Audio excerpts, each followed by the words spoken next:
Hello, I'd love to share with you today some of the techniques and approaches to working with people that have made my practice very effective and very rich. And I'd like to welcome you to Taming the Tiger. My name is Dan Bienenfeld, and I'm a senior trainer in the Hellerwork School for Structural Integration.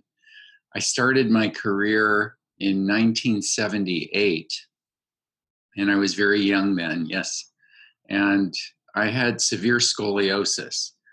And it's the type of thing where my spine was so twisted, it was awkward to stand, awkward to walk. I felt awkward in my body.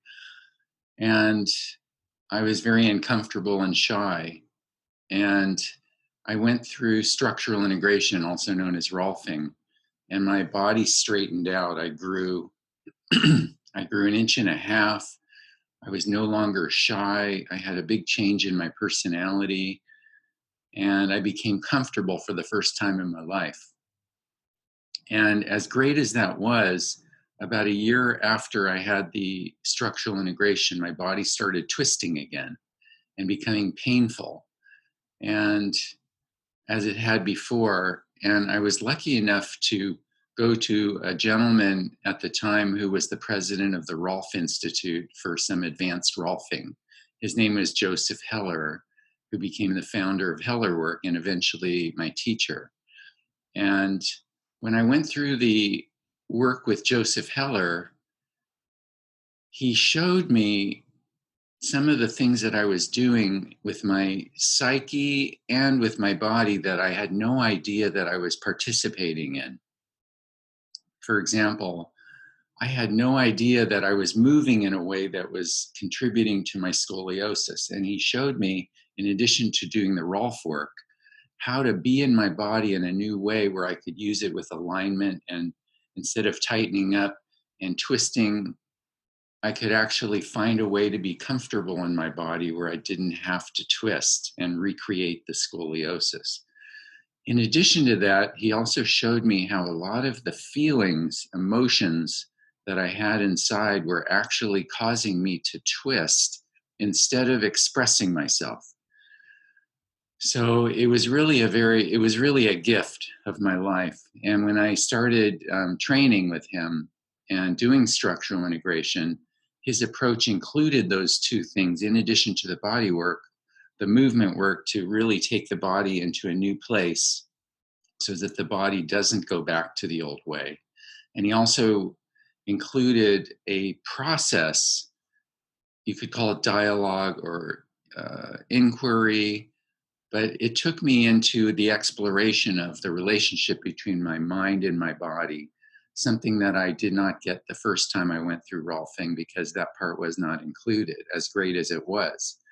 So anyway, my body never went back again to the old way. It straightened out, and it's been a fantastic career. I've been teaching for decades and practicing in the United States in Pacific Palisades, California. And I bring a few techniques to you today to give you some extra ways of working with the clients, which I think are very fundamental and urgent and important. It's also an amazing opportunity to allow the client to truly heal what's inside. And I believe that in addition to wanting to feel good and get the pain out of the body, people really want their psyche to be healthy as well. So I bring you some of these techniques today. They are advanced techniques, so I hope you'll appreciate that.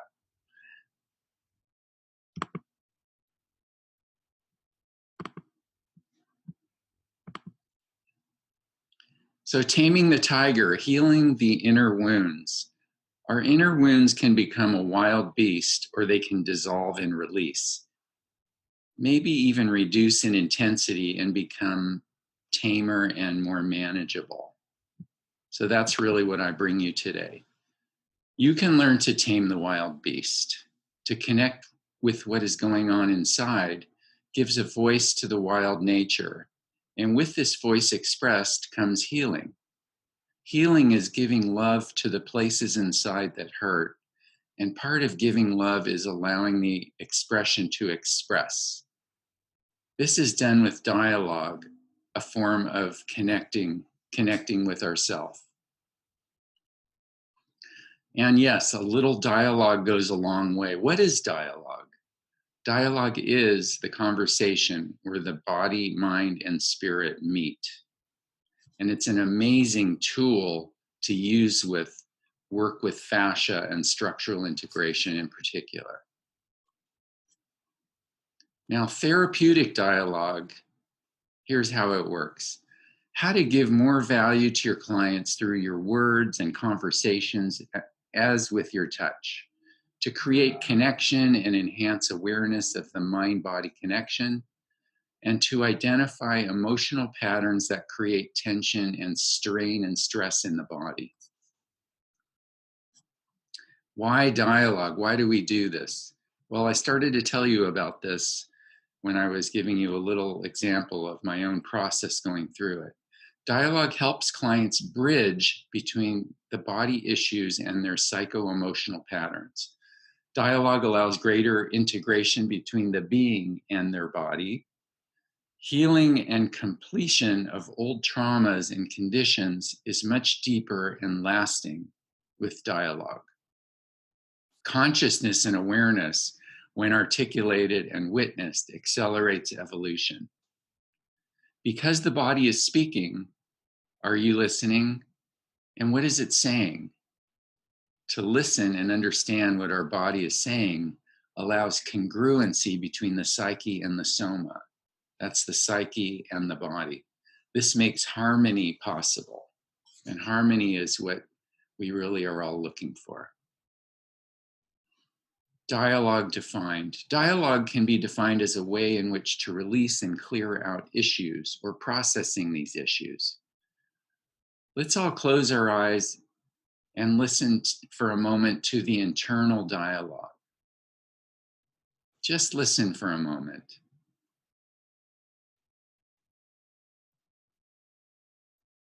The dictionary defines dialogue as a conversation between two or more people, or B, a discussion of positions or beliefs, especially between groups, to resolve an issue. If this is dialogue, then who is your mind talking to as you're listening to your own inner dialogue? There must be two or more people in there, right? Let's define the use of dialogue to release and clear out issues. Processing emotion really works. It really does. It clears it and it takes the pressure out of the body where it is stored. How and why processing works to clear restrictions and harmonize. This requires willingness to allow and honor the mind-body relationship. For example, this relationship is very special. Here's an example. Now, if you have any doubt about the relationship between our bodies and our minds, I'd like to ask you to close your eyes for a moment and imagine a beautiful lemon tree in front of you. And as you walk towards the lemon tree, you feel the breeze in your hair and the warm sun shining down on you. And you're walking, feeling the soft earth. And you approach the tree and there's a fragrance to the tree. And you look up and you see this magnificent tree with leaves and so many lemons that are ripe, beautiful yellow colors. You can see the blue sky shining through. And you reach up to grab a very ripe, perfect lemon. You reach up and you grab it, you yank it off the tree, and you just take it to your nose and you smell it gently. You feel the texture in your hands. And then you bring it towards your mouth, open your mouth, and bite into it. Okay, what did you notice? Did your body react to the lemon? I think so. So there shouldn't be any doubt about the relationship between the mind and the body and how it works together, just from that example. So in the work with dialogue, there's words that work, and there's a tone of the voice. See, the body work has its own meta language, its own special language.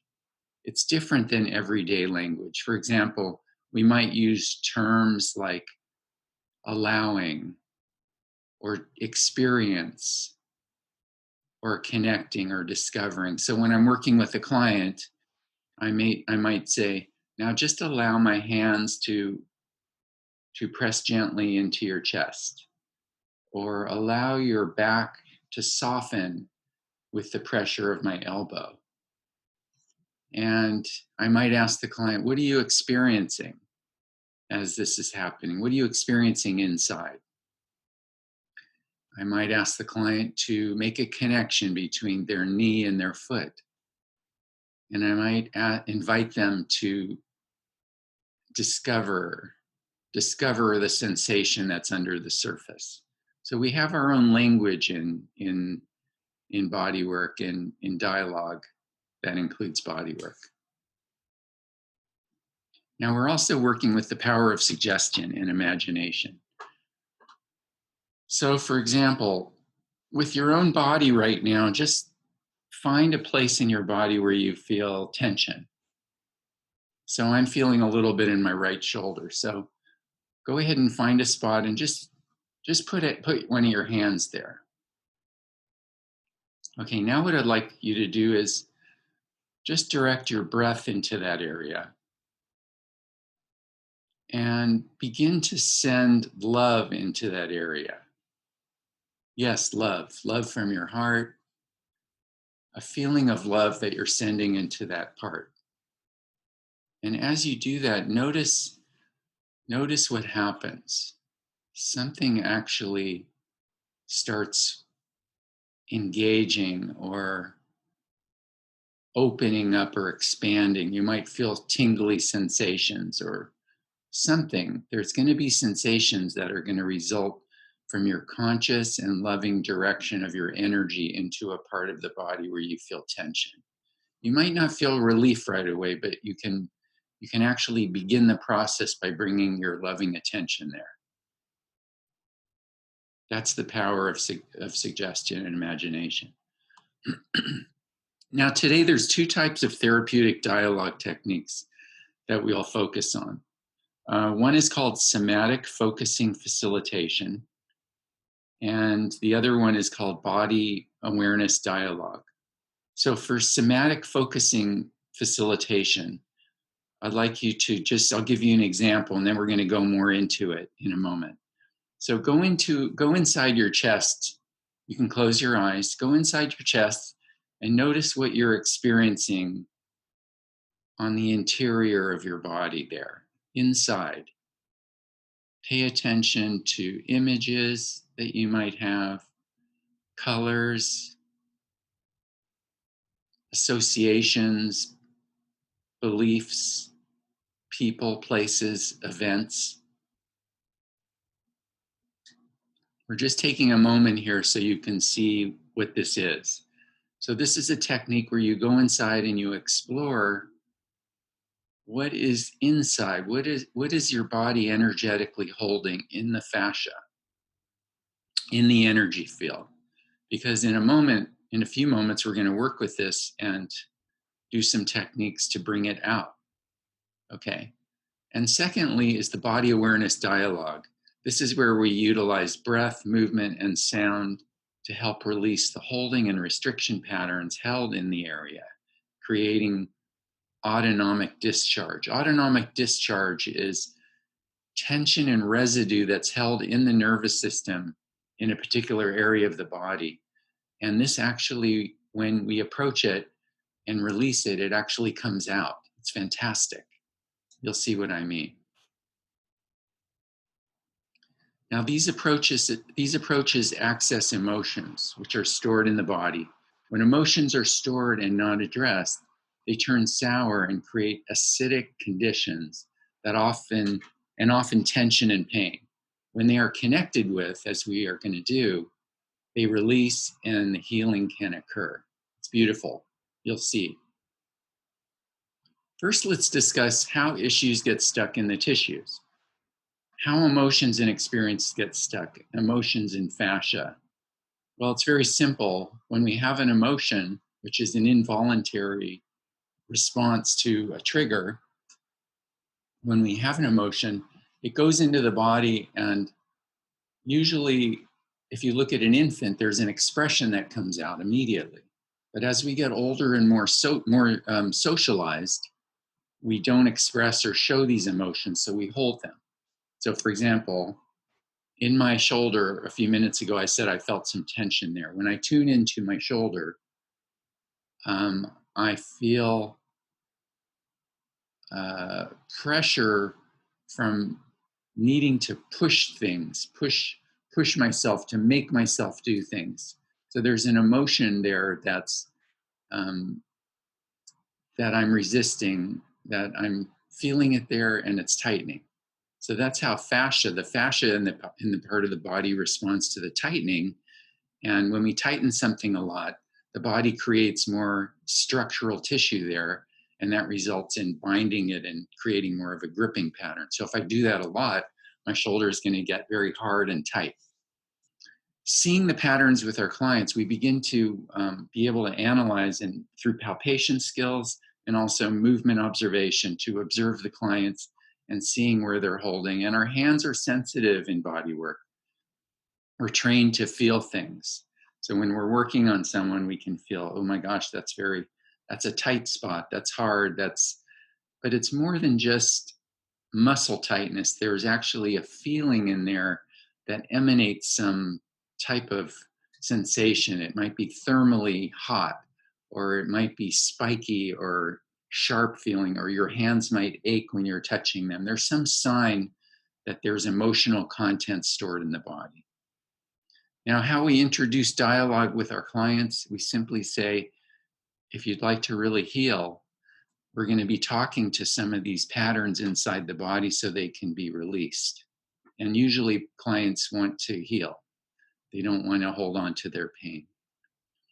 How emotions and experience get stuck. Emotions and fascia, stress responsive nature of fascia.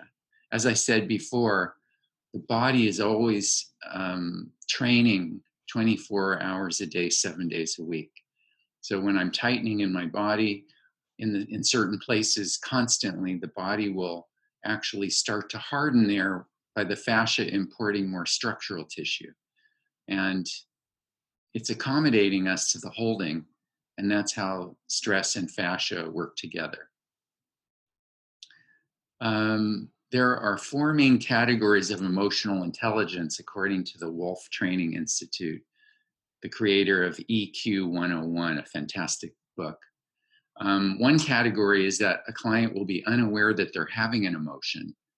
2 is they're aware when they're experiencing emotion, but they don't know what it is. 3, they can identify what they're experiencing, but are unwilling and unable to express it. And 4, they know what they're feeling and are able to communicate to be understood. And that's where we'd like to be. That's the goal, to be able to get to that place. Somatic focusing facilitation. Okay, now we're going to get into the juicy stuff. Let's dive in to experience some of the tools that will help move your process forward. Go inside your body and notice physical sensations. Stay with the sensations and define them and see what happens next. After a couple minutes, the body starts to release this emotional energy. We call it autonomic discharge of the residue. Experience this fully, including the images, colors, people, places, and events, anything associated with that tension. Now let's watch a short demonstration, and then you'll have an opportunity to try this.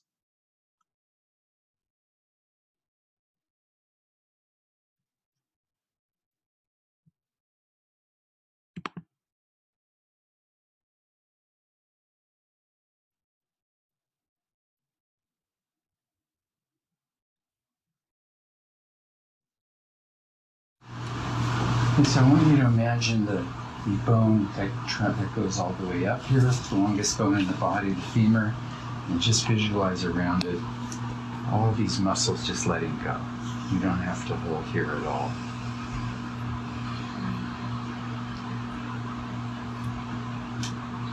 Now, when I said that, it felt like you relaxed something.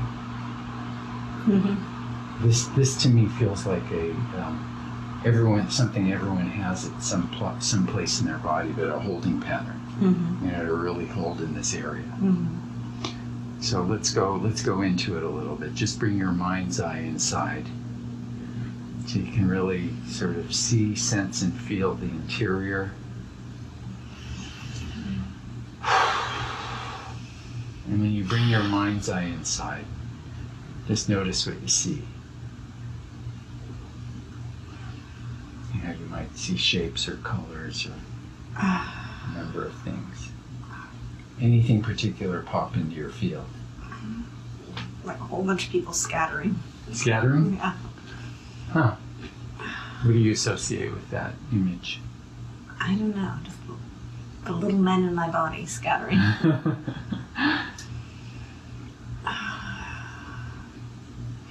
Relax your back.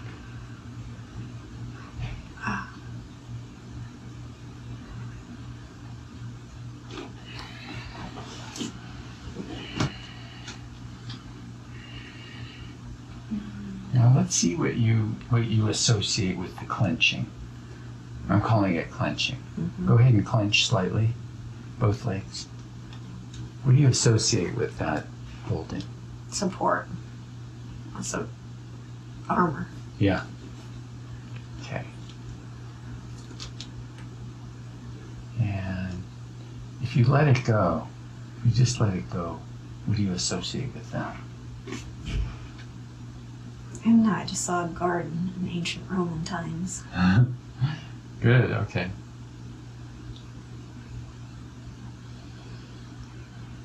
Sometimes when I have someone clench something that they're used to holding, it feels unsafe to do so. Mm-hmm. That doesn't sound like that was unsafe. Or does it? Well, Sometimes things we hold because we feel right. vulnerable, we're bracing because we needed to. well, it does feel vulnerable too. Does it? Mm-hmm. Okay, just be with the feeling of vulnerability and take the breath into the thigh.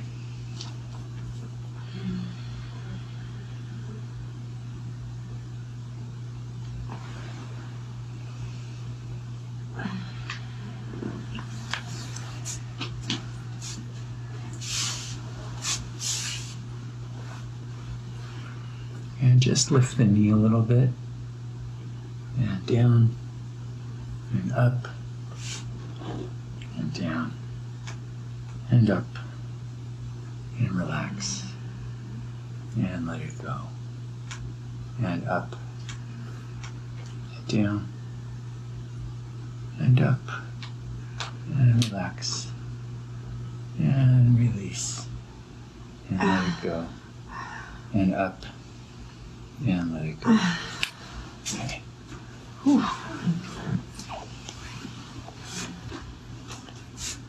Bring this one up too. And slowly slide this leg down, staying in the center of the foot. What was the term you said? So, like armored or? Armor. Defense. What do you associate with that need to armor? You mean why? Yes. Or why could be not so much rational, but just staying in your body, and you feel into a feeling of armoring. Protection, survival. If I had asked you why, what would you say? To survive. Okay. Bring the knee up and down and up and down and up and relax. And go ahead and turn on your tummy.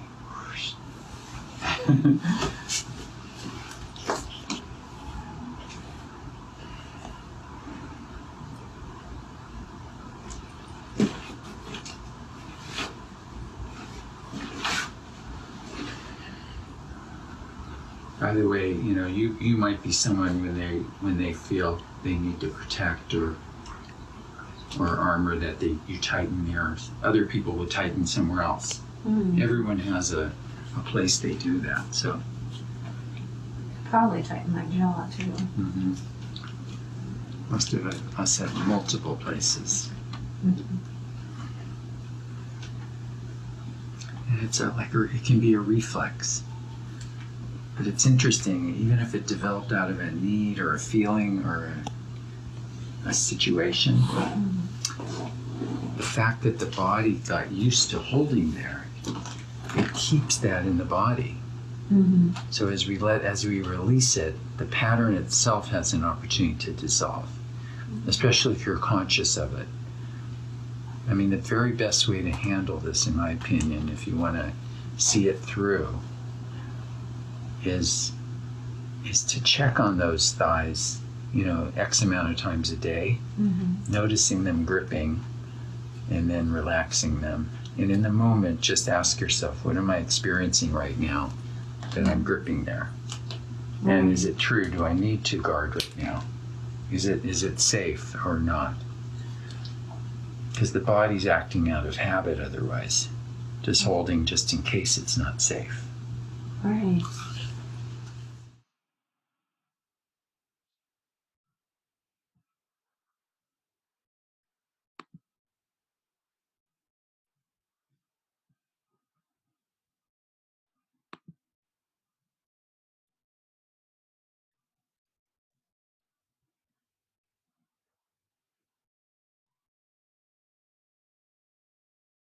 Please go inside of your own space within you. Take a cleansing breath.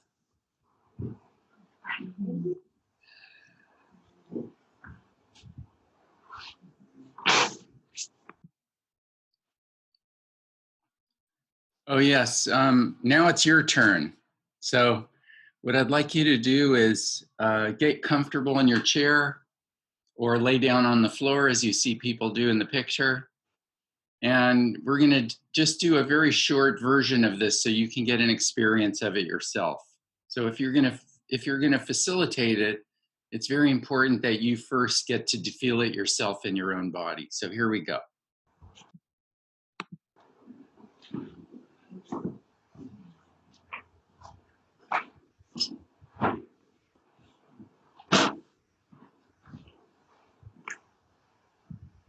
Okay, so for this somatic focusing technique, what we're going to do is I'm going to ask you to locate a place in your body that you feel some tension.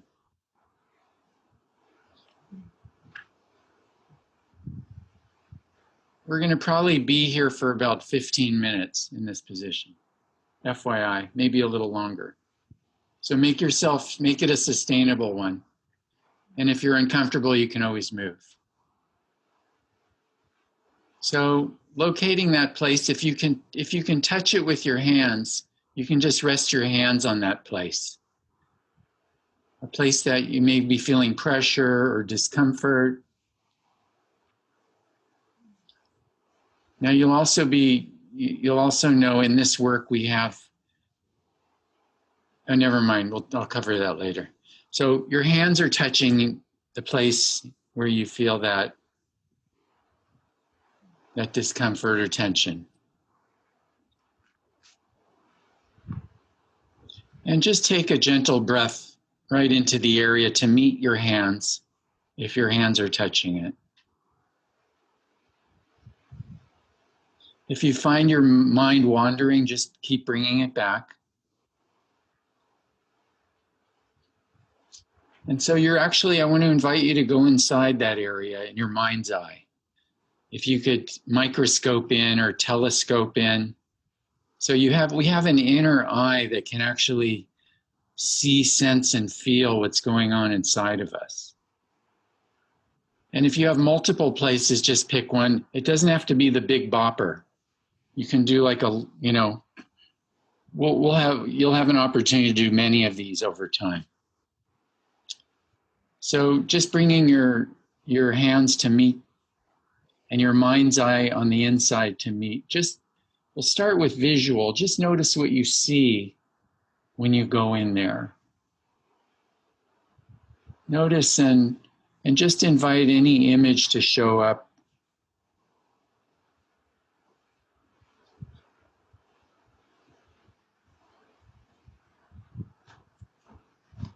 And I like to tell clients it doesn't have to make any anatomical sense. In fact, it's probably better if it doesn't. Just allow whatever you see to show up in that visual realm. Some of you might say, well, I don't see anything. And so I want to assure you that even though you might feel you're not seeing anything, it might be black or it might be white. That is something. There's something on the visual realm that you are seeing. So just be with the image. And if the image changes, just allow it to change. Don't hold on to anything. It could be a color. It may be a shape, a geometric shape, or it might be a location, or it could be a person or people. So you're really exploring the visual realm here. And now we're going to invite in another sensing. So we have visual, we also have kinesthetic realm. What do you feel in there? What is the sensation? Sensation has its own languaging as well. It might be pressure or temperature. It could be sharp or dull. It could be hot or cold or warm. It could be prickly. So you're cataloging what you're feeling. Another way of saying it is you're experiencing what you're feeling.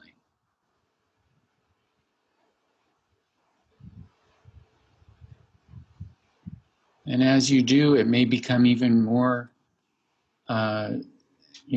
more available to you to feel it. So also keep your visual realm running as well. So you're looking at it and you're seeing it and you're feeling it. Everything has a sensation, even if it's a numbness or a nothing. I don't feel anything as a sensation as well. Maybe there's a smell you associate with it, or a sound. There might be a sound when you go inside.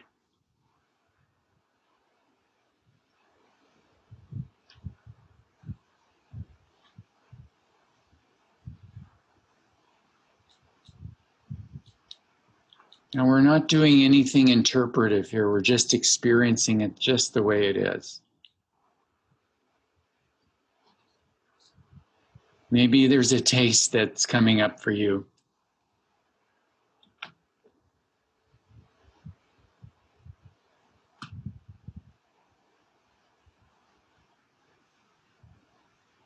Just notice if you have an association with what you're experiencing now and an event or a memory. If you are, it's okay. You're in good company and in good hands.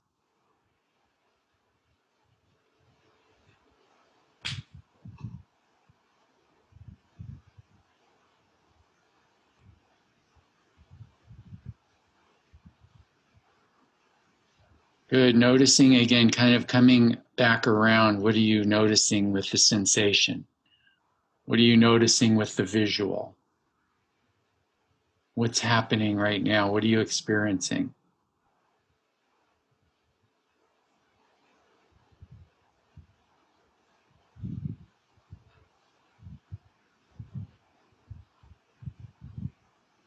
And just direct a few breaths towards your area of focus.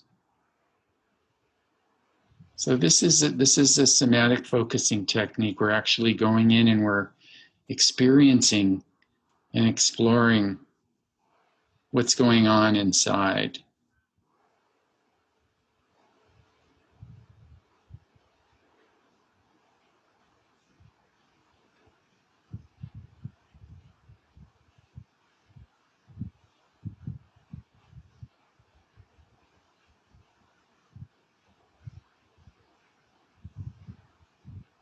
And we're just being with it, allowing all of this.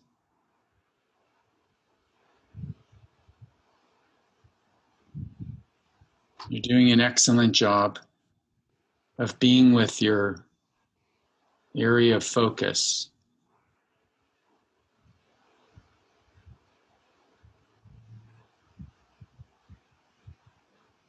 Now, this is really a two-part exercise.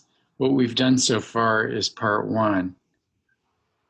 And part two is really where we're actually going to start moving it out.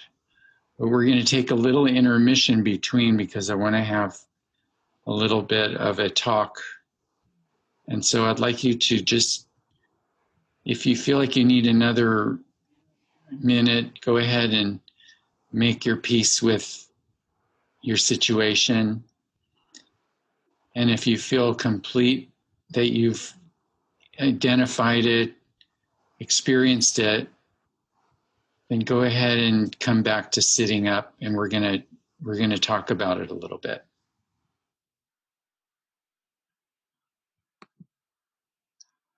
Okay, so I wanted you to have that experience of going inside and feeling and sensing and letting something to emerge. For some of you, there may have been emotions coming up or memories, and this is very important. This is some of the residue that the body holds.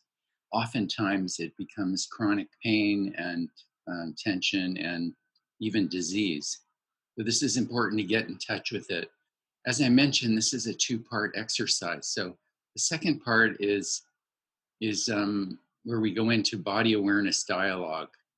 And this is very simple. It involves breath, movement, breath, sound, and movement. These three things, I interviewed the top bioenergetic therapists in the world and people that are involved in somatic education. And the three things that all of them say are critical to releasing pressure out of the body is using breath, sound, and movement. Those three things. So here's a little demonstration of seeing it in action. So you can sort of see what's coming, and then I'm going to ask you to do it. So here we go. Now this involved with a client of mine who had a pain that was not going away. And so I sat her down in a chair and we did this in a little differently. I could have done it while I was doing body work, but I chose to do it this way.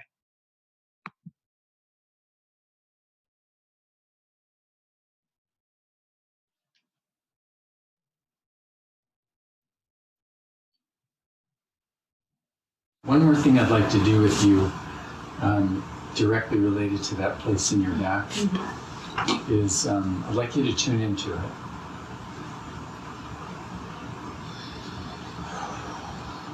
Now, do you think of it more as your neck or your back? More the back. The back, okay. Yeah. So in your mind's eye, can you find it? Yeah. Okay. And in the felt sense, can you feel it? Mm-hmm. And just notice what else is connected with it as you tune into it. Colors, images. Just see like people with anvils and what is it? When there's sparks, where they're doing working with metal lines. Yeah. And what's your association with that? Just this yielding metal, you know. What's that called? Not a blacksmith, maybe a blacksmith. Yeah, blacksmiths working. What else? What else do you see there?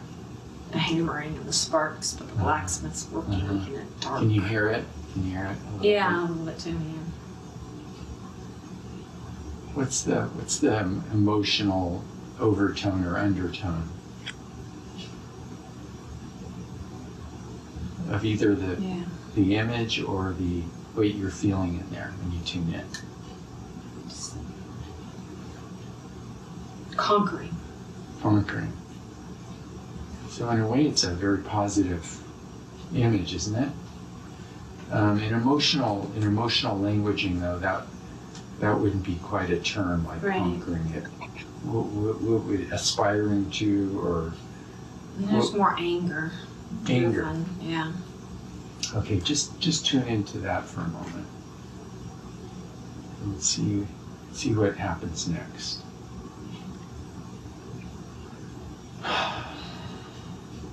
Just anger and violence. Mm-hmm.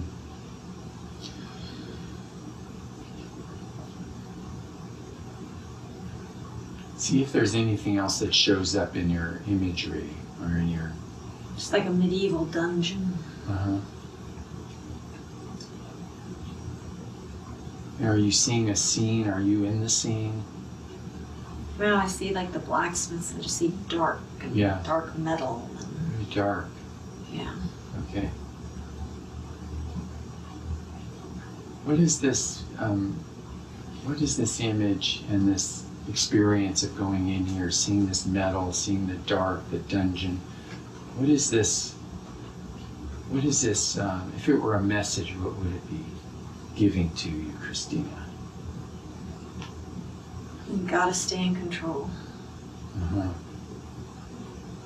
You have to So it's like a reinforcement. Mm-hmm. C, is it like a C, you gotta stay in control, or just that you gotta stay in control? You gotta stay in control. Okay. Okay. There's a lot of places we could go with this image, but I want to specifically go into the sensation. Mm-hmm. So let everything dissolve away and just go into the sensation in your back. The feeling, that deepest feeling within that sensation. Just so stuck. Okay, Stuck. good. Good that you're naming it and that you're feeling it. And just stay with it a little longer. We're going to ignore any of the other thing. We're just going to focus just on the sensations, the physical sensations alone.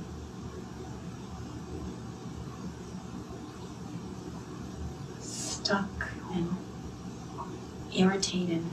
Mm-hmm. It's not quite pain, like it's not a sharp pain. It's like It's a constant. it's a constant, like it's an ache. Yeah. Like a stuck ache, like you just can't get it out. Uh-huh. Just stay with the sensations another moment and see what happens. Just an ache and a kink and a stuck that just won't, no matter how much you move and try to get away, you just can't, like handcuffs. Mm-hmm. So just stay with it in the stillness that it's requiring. It's not going to go anywhere, no matter what I do.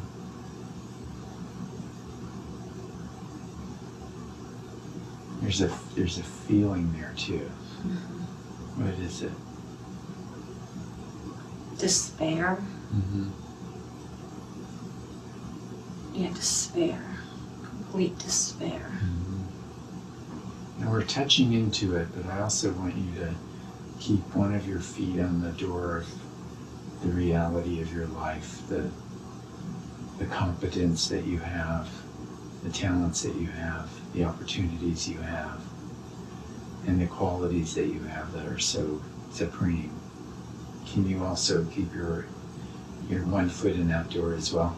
Mm-hmm. So we're just dipping in to feel the despair, but you also have all this other leverage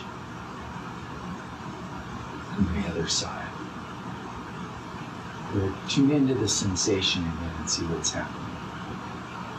Despair. Complete failure. Mm-hmm. What about the physical sensation? And what if you just allowed yourself to feel the feeling there, with no resistance, just with complete willingness to feel it as it is, the despair, the irritation, the everything there, if you're just willing to allow it to be how it is.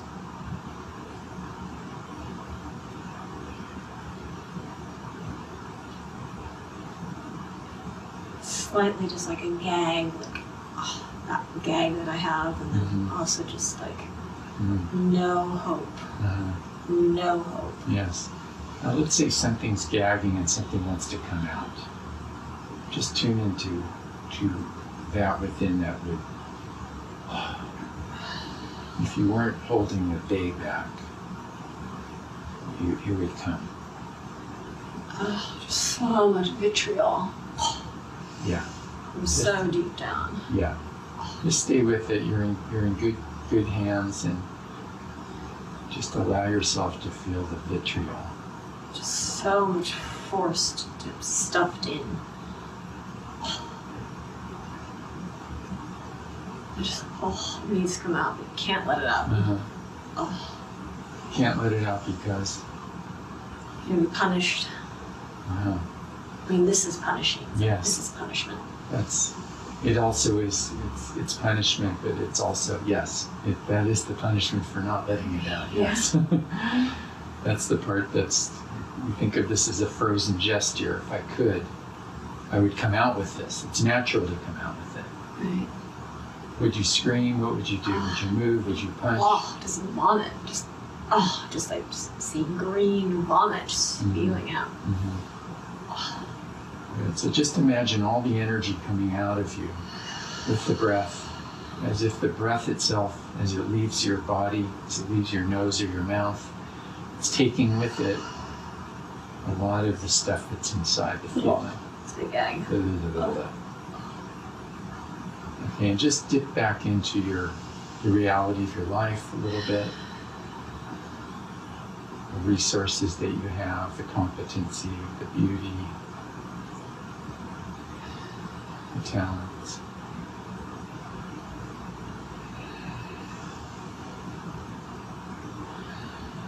And you can probably feel how the breath has kind of sped up a little bit. The nervous system. Is your body heated a little bit? A little bit. What else? Do you feel clammy? No, I'm still nervous. Nervous, okay. Slightly. Yeah, just allow the sensations, allow the nerves. That's the nervous system discharging the pressure you've been holding. It's natural and it's good. This is the best form it could come out in.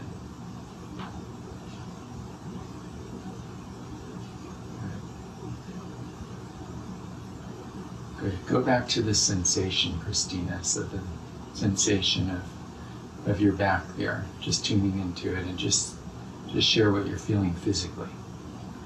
Still just feels hinged. Is it the same magnitude level? Is it the same intensity? Still just hinged in there. Okay. I want you just to breathe a little faster.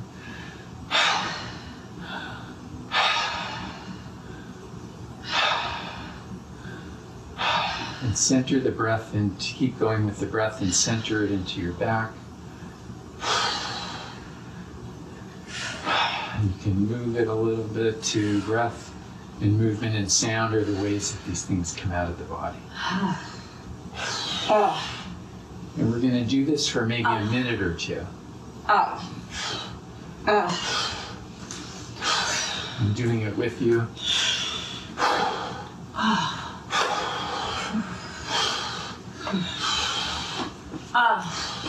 Comes out through kinetic motion, so let your legs move if they want to. Stay with the breath.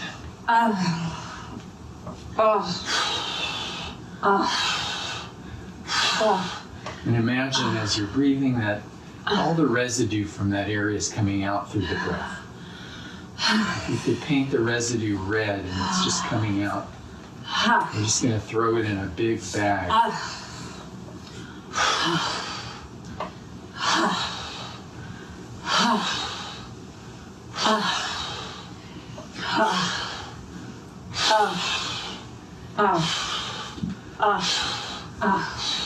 You're doing great. Another 30 seconds.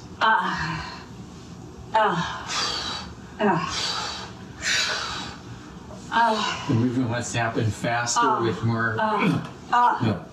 Yeah. With more force, it's okay.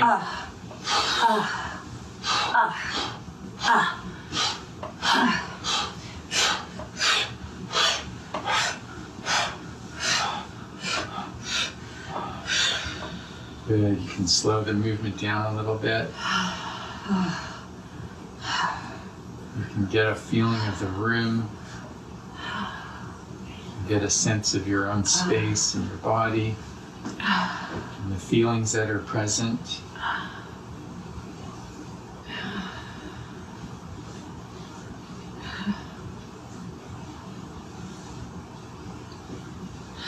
We're just clearing a little bit of the charge out of the body that's been held in that area.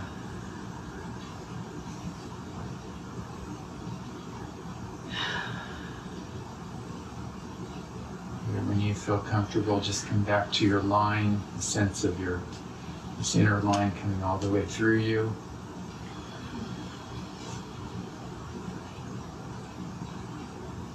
When you feel ready, you could open your eyes.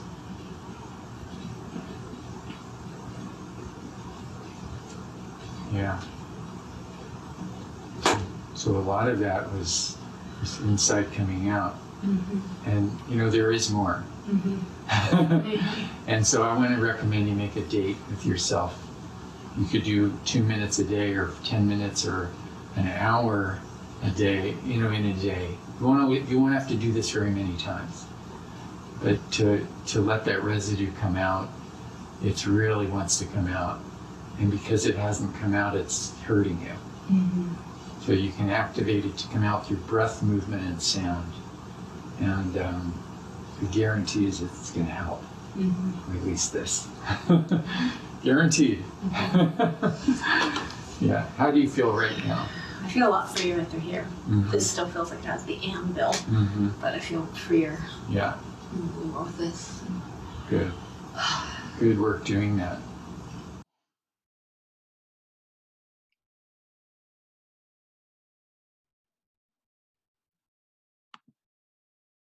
Okay, well, you got to see a demonstration of the work in action, and now it's going to be your turn.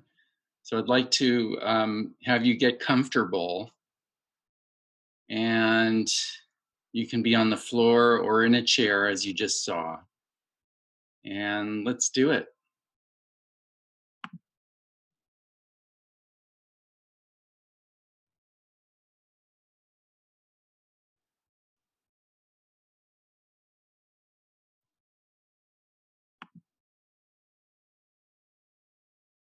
This won't be as long.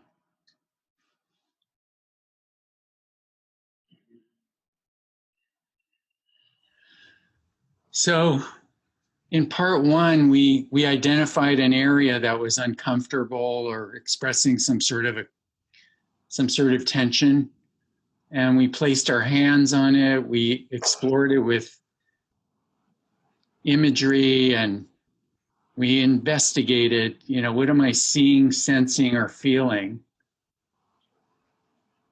We were giving it, in a way, we were giving it permission to be. When something is so, the best thing we can do is give it permission to be, even if we don't like it. It's the fastest way actually to move it. Which brings us to part two, where we're going to actually move it. So this is the part I'm calling body awareness dialogue. And we're going to use those three elements that we discussed earlier, breath, movement, and sound, to just gracefully move it through. And so if you've already healed your issue, go ahead and find another one. Sometimes just getting in touch with the internal experience is all you need to do. But otherwise, stay with the item that you had before.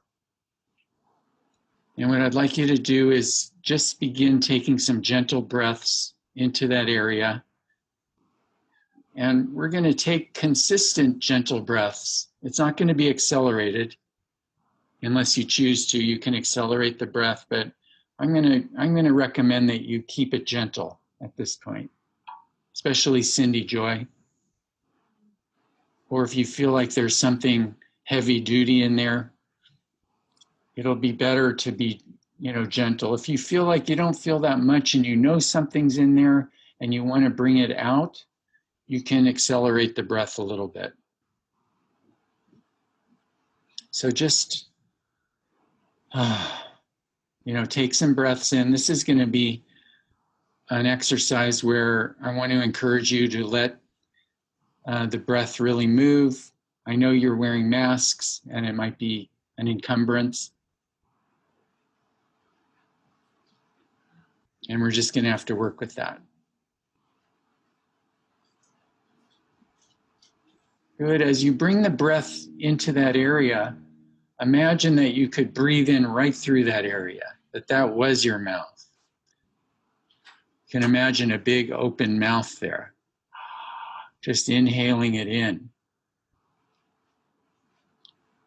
Or if that's hard to do, just imagine the breath reaching there from your actual mouth.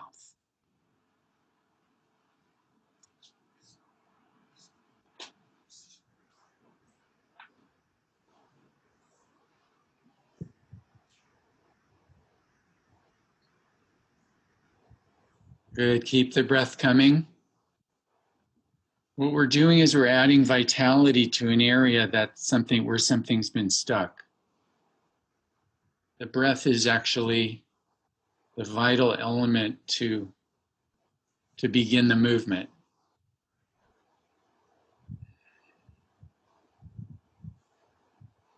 And as you take each breath, you can imagine that there's more and more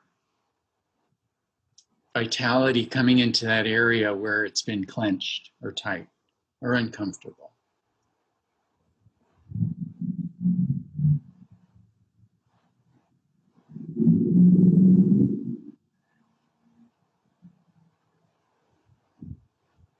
Now we're going to add the second element. So you're going to keep the breath going, or keep the breath coming, and going to add movement. Now the movement, I want to recommend that you also keep that gentle, at least at the beginning. So you're going to allow your body to keep the breath going and then gently allow that area to move. It might move forward and back gently, or it might rotate, or it might it might go forward and back, or long and short. But actually allow that area itself to move. As you do that, other areas are going to move as collateral. That's okay. Everything's connected anyway.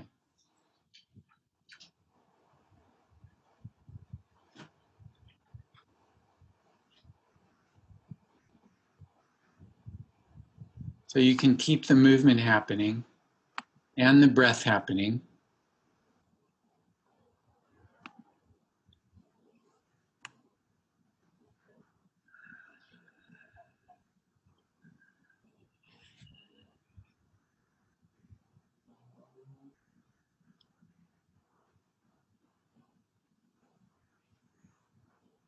Yeah, you might ask that area, which way do you want to move? Now go ahead and do it. Just give it permission.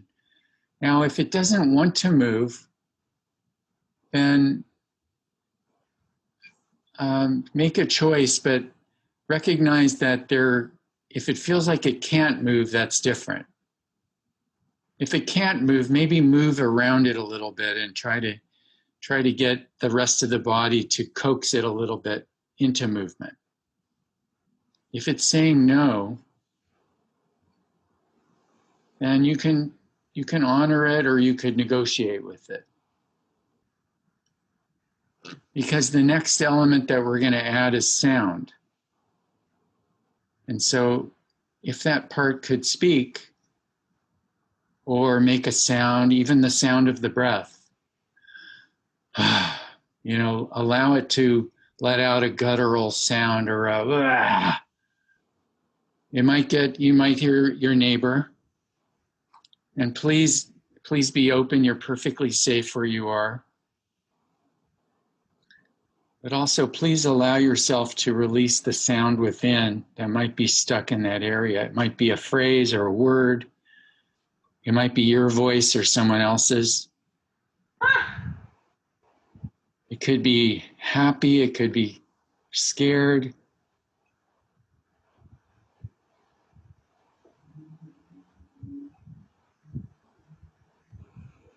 And while you're doing this, just be open to what you see, sense, or feel. We've primed the pump, so it's all there.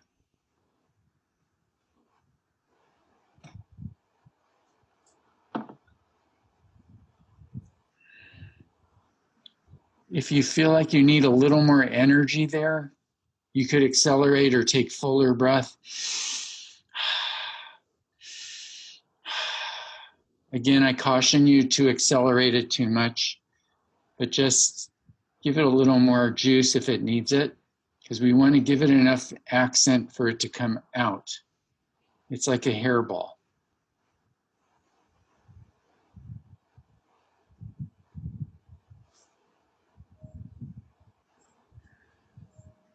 The movement might be micro movement. It might be very still. If it is, just give it permission to move in a very micro movement kind of level.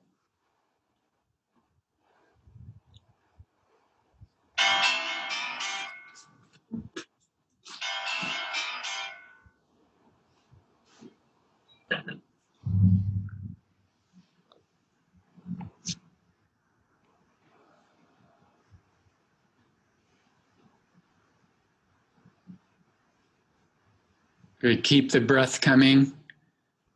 Keep the movement coming. It may feel like you've been in there a long time. We're just going to do a couple more minutes for you to really be with it and allow it to express and come forward.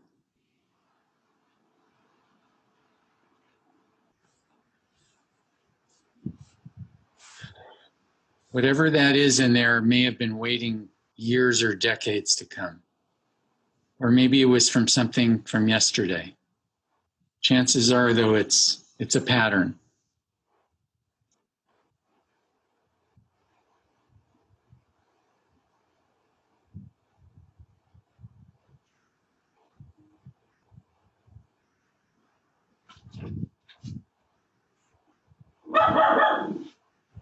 That's it.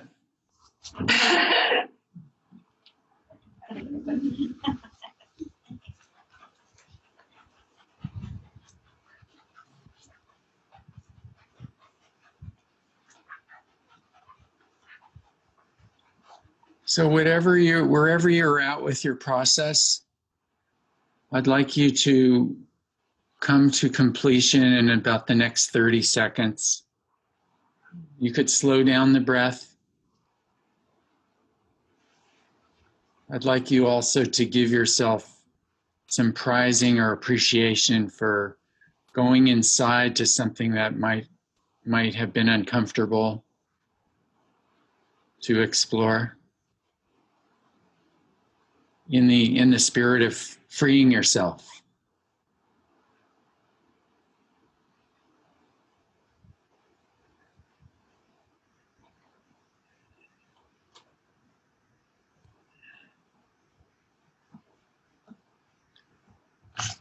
And as you come to completion, I'm going to ask you to, gently come up to sitting.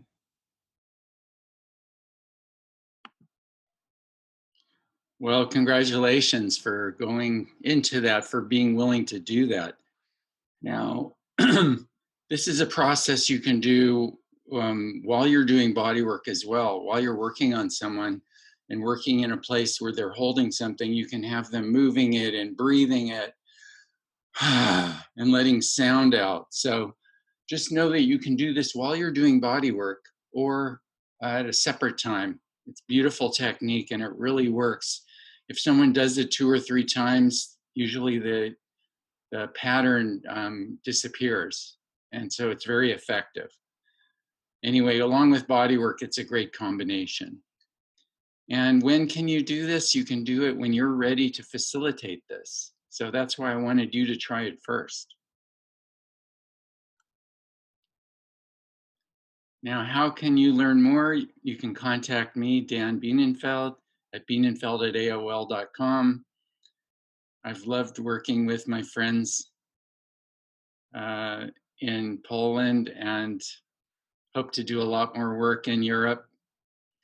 And right now I teach in the United States, and I'm online. So I really thank you for coming to the workshop, Taming the Tiger.